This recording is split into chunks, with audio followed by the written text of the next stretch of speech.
I got a great question the other day, and the question I'm sure that every group fitness instructor's had to deal with, and that is how to deal with a challenging participant. Look, I've taught group fitness for 30 years. It's the only job I've ever had. So at one point I taught 40 classes a week, and I did that for a long time. And now I'm just down to 15, which is a much more comfortable pace for me. It's still a lot of classes, and it does mean that I've probably done, I don't know, over 50,000 classes at least in my lifetime.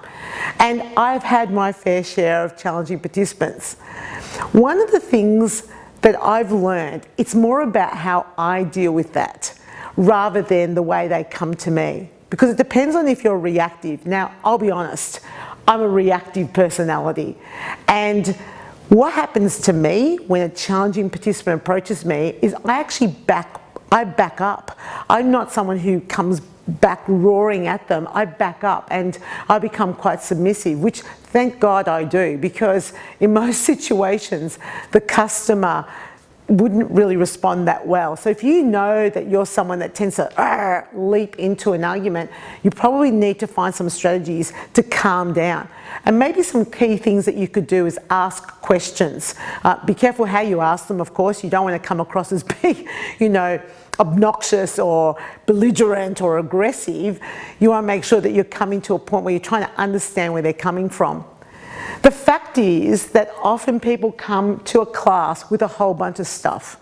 They come with emotional issues that they might be facing at home. They might also be dealing with like illness in the family, or, and this is something that we don't often think about, is that they might also have a mental health or an intellectual disability issue as well.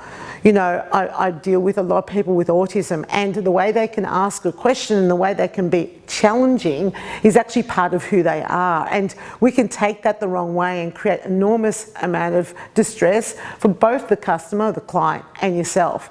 So there's things to consider. I've dealt with people that have had dementia, and the way they spoke to me would be like downright rude. And then when I found out what was going on with them, I had nothing but compassion.